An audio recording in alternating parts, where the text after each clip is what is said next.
नमस्ते दोस्तों, ये वीडियो में हम लोग सीखेंगे कि यहाँ पे मैंने फ्री वाले टेलीग्राम चैनल में जो प्रिडिक्शन किया था प्राइस एक्शन और ऑप्शन चेन के हिसाब से, उसके पीछे का डिटेल लॉजिक क्या है, मार्केट ने उसी तरह बिहेव किया तो उसके पीछे का detail logic step by step मैं आपको एनालाइज करके बताऊंगा। फिर उसके बाद मैं आपको सिखाऊंगा कि निफ्टी और बैंक निफ्टी में आने वाले समय में किस तरीके का मोमेंटम हो सकता है और यहाँ पे जो इस तरीके का प्राइस एक्शन का स्ट्रक्चर बना हुआ है, क्या ये हेड एंड शोल्डर पैटर्न है, यहाँ से मार्केट रिवर्स होने की पॉसिबिलिटी है। ये सभी मैं आपको स्टेप बाय स्टेप आज आपको सिखाऊंगा। तो सबसे पहले देख लेते हैं कि निफ्टी के बारे में मैंने सुबह क्या प्रिडिक्शन किया था। तो सुबह मैंने अपने टेलीग्राम चैनल में 9:11 पर मार्केट चालू होने से पहले बता दिया था कि 14,000 का level as a resistance level act होने की पॉसिबिलिटी है। ऑप्शन चेन के हिसाब से यहाँ पे कॉल राइटर जो थे वो कॉल राइटर सबसे ज्यादा थे, उसकी वजह से वो रेजिस्टेंस एक्ट होने की पॉसिबिलिटी था, नंबर 1 पॉइंट।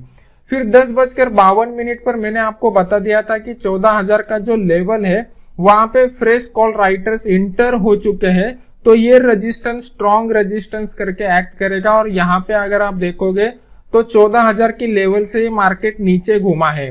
तो अभी इसको कैसे एनालाइज करना है ऑप्शन चेन के हिसाब से, इसको पहले समझ लेते हैं।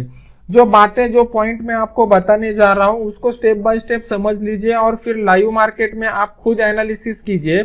जब आप लाइव मार्केट में खुद एनालिसिस करोगे तभी जाके आप एक प्रोफेशनल ट्रेडर बन पाओगे। तो मैंने आपको बताया था 10:52 के करीब, और यहाँ पे अगर आप देखोगे तो 10:50 का मेरे सामने स्क्रीनशॉट है। यहाँ पे आप टाइमिंग के साथ क्रॉस चेक करके देख सकते हो। 10:52 पर मैंने अपडेट किया था और अभी 10:50 पर मैंने जो स्क्रीनशॉट लेके रखा था उसको मैं एक्सप्लेन करके आपको बताता हूँ। मैंने आपको बताया था कि 14,000 का जो लेवल है वहां पे एग्रेसिवली कॉल राइटर आ रहे हैं। जब भी हम लोग ऑप्शन चेन का एनालिसिस करते हैं तो कॉल की साइड पर हमें रेजिस्टेंस आइडेंटिफाई करना रहता है और पुट की साइड पर हमें सपोर्ट आइडेंटिफाई करना रहता है। तो यहाँ पे रेजिस्टेंस को स्ट्रॉन्ग हो रहा है कि वीक हो रहा है, ये कैसे समझना है। देखो, मार्केट को अगर ऊपर जाना है तो ये जो आपका रेजिस्टेंस लेवल है, ये रेजिस्टेंस लेवल को वीक होना जरूरी है। अगर मार्केट को नीचे आना है तो ये जो आपका रेजिस्टेंस लेवल है, ये रेजिस्टेंस लेवल को वीक होना जरूरी है। तो हम लोग दोनों टाइप के सिनेरियो में किस तरीके का ऑप्शन चेन से एनालिसिस कर सकते हैं, इसको पहले समझ लीजिए। तो अगर हम लोगों को देखना है कि आज के जैसा सिनेरियो दोबारा कब बनेगा और किस तरीके का मोमेंटम होगा, तो इसके लिए ये जो स्क्रीनशॉट मैंने आपके सामने लगाया हुआ है इसको प्रॉपरली समझ लीजिए। मैंने आपको बताया हुआ था कि ये जो रेजिस्टेंस लेवल है, ये रेजिस्टेंस लेवल स्ट्रॉन्ग होते जा रहा है। रेजिस्टेंस लेवल स्ट्रॉन्ग हो रहा है मतलब मार्केट दोबारा वहां से रिवर्स होने की पॉसिबिलिटी है। तो यहाँ पे 14,000 का जो लेवल है, यहाँ पे आपको देखना है कि टोटल ओपन इंटरेस्ट कितना है। तो टोटल ओपन इंटरेस्ट जो था वो हाईएस्ट ओपन इंटरेस्ट यहाँ पे बना हुआ था। जो लेवल के ऊपर कॉल की साइड के जो स्ट्राइक प्राइस के ऊपर हाईएस्ट ओपन इंटरेस्ट बनता है वो as a resistance level act होता है। ये नंबर 1 पॉइंट क्लियर हो गया।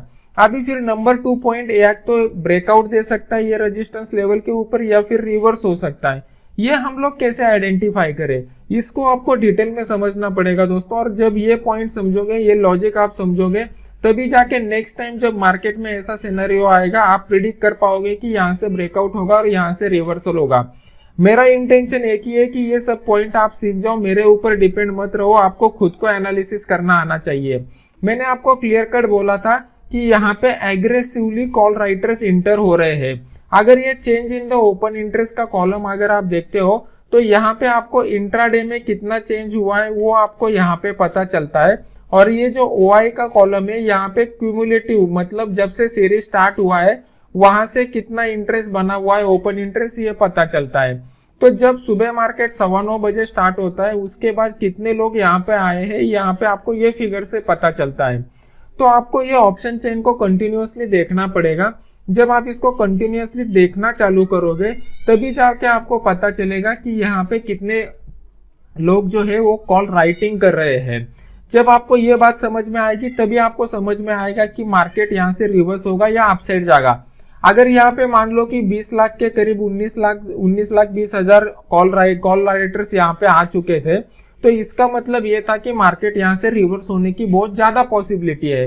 अगर मान लो कि यहाँ पे ये फिगर जो है ये फिगर बहुत कम रहता या फिर यहाँ पे माइनस में फिगर दिखाई दे जाता तो मैं ये बोल देता कि यहाँ से मार्केट ब्रेकआउट देने की पॉसिबिलिटी है। जो लॉजिक मैंने आपको अभी बताया, ये लॉजिक को आप समझ लीजिए, आपके नोटबुक में नोट डाउन करके रखिए और नेक्स्ट टाइम जब आप लाइव मार्केट में ट्रेडिंग करोगे तब इसको समझ लीजिए, तब जाके आपका अंडरस्टैंडिंग ज्यादा क्लियर हो जाएगा। मैं इसी के साथ साथ मेरा 4 कंपार्टमेंट वाला थ्योरी यूज करता हूं तो उससे ज्यादा मुझे कंफर्मेशन मिल जाता है। जब यहाँ पे मुझे पहले कंपार्टमेंट में कंफर्मेशन मिल गया कि यहाँ से मार्केट रिवर्स हो जाता है तो मैं बाकी के कंपार्टमेंट में भी देखता हूँ कि बाकी के कंपार्टमेंट मुझे रिवर्सल बता रहे कि नहीं बता रहे। अगर रिवर्सल बता रहे तभी मैं बोल देता हूँ। और अगर आपको ये 4 कंपार्टमेंट वाला थ्योरी सीखना है तो ये मेरे फ्री वाले कोर्स में मैं सिखा देता हूँ। फ्री वाले कोर्स को कैसे ज्वाइन करना है इसके सब डिटेल मैंने मेरे टेलीग्राम चैनल में दिए हुए हैं। टेलीग्राम चैनल का लिंक वीडियो के नीचे डिस्क्रिप्शन बॉक्स में है, आप उसके ऊपर जाके देख सकते हो। अभी मार्केट में ये सिनेरियो बना हुआ है, उसके बाद कल के दिन कैसा मोमेंटम होगा इसके लिए हम लोग थोड़ा जान लेते हैं। लेकिन आज जो है, आज ये महीने का आखिरी दिन है और इस दशक का भी आखिरी दिन है, तो 2021 में हमें किस तरीके का मोमेंटम एक्सपेक्टेड है और हमें किस तरीके का रणनीति बनाना चाहिए इसके बारे में थोड़ा आपको बताना चाहता हूँ। तो ये साल खास क्यों है, क्योंकि ये साल में हम लोगों ने एक बहुत बड़ा क्रैश एक्सपीरियंस किया। तो इससे पहले मैं आपको थोड़ा पुराना वाला हिस्ट्री बताना चाहता हूँ। 2008 में जो क्रैश हुआ था, वो क्रैश के टाइम पे जो हाई बना था वो हाई ब्रेक करने के लिए मार्केट को 2014 तक वेट करना पड़ा। मतलब मार्केट को ऑलमोस्ट 6 साल लगे पुराना वाला हाई को ब्रेक करने के लिए। ये पॉइंट को आप समझ लीजिए। जब प्रीवियसली एकदम बड़ा करेक्शन आया था उसके पहले जो हाई बना था उसको ब्रेक करने के लिए मार्केट को बहुत टाइम लगा था। अभी इस साल के केस में क्या हुआ है इसको समझ लीजिए। इस साल के केस को अगर हम लोग देखते हैं तो यहाँ पे आपके सामने डेटा मैंने लगाया हुआ है। ये हाई बना था 2020 साल की बात है और ये हाई के बाद जो क्रैश आया था उसका जो ब्रेकआउट मिला, जो प्रीवियस हाई का ब्रेकआउट मिला, ये हमें ऑलमोस्ट नवंबर दिसंबर महीने में ही मिल चुका था। मतलब इसके पीछे का क्या लॉजिक है, इतना बड़ा फॉल आने के बाद पहले अगर प्रीवियसली 2008 साल का अगर हम लोग देखते हैं तो वहां पे हमें 6 साल लगे थे और 2020 की जगह जब हम लोग बात करते हैं तो यहाँ पे ऑलमोस्ट 6-7 महीने में ही वो जो प्रीवियस वाला हाई है उसको हम लोगों ने ब्रेक कर दिया।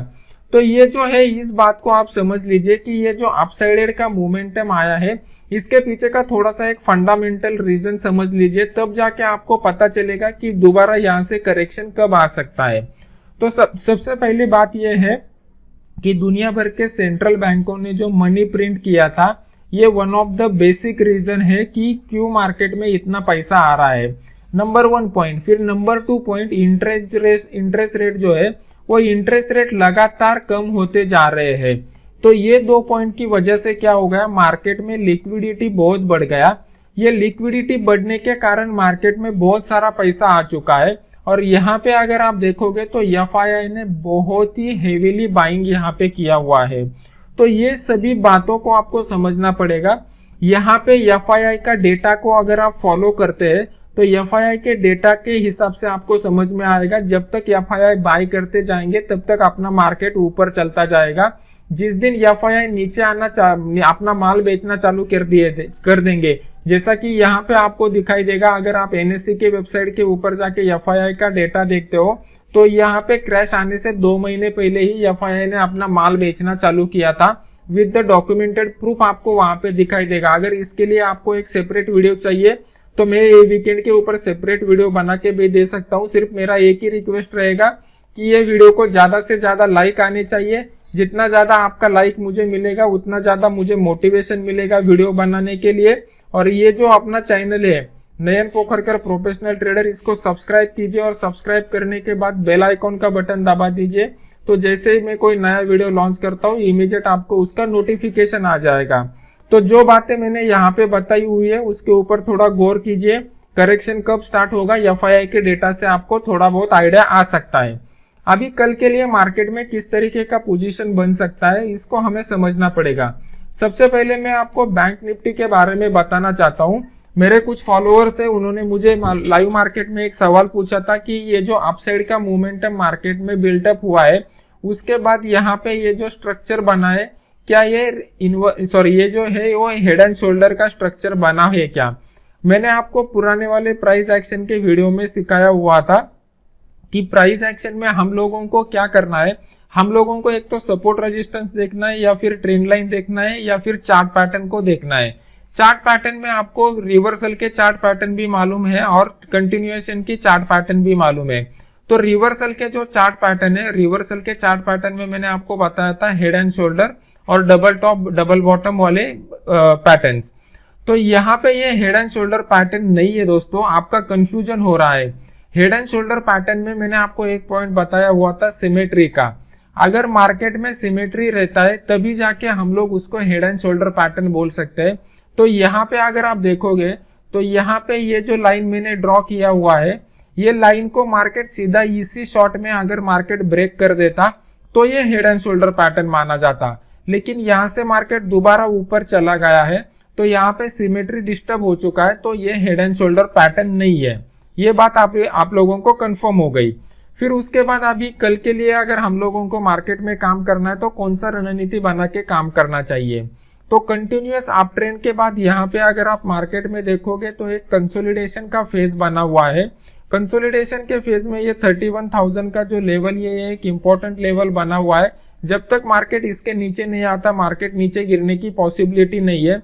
और ऊपर की साइड के ऊपर अगर हम लोग देखोगे तो 31,500 का जो लेवल है वो एक इम्पोर्टेंट लेवल बना हुआ है। जब तक मार्केट इसके ऊपर नहीं जाता तब तक अपसाइड का स्ट्रॉन्ग मोमेंटम नहीं आएगा।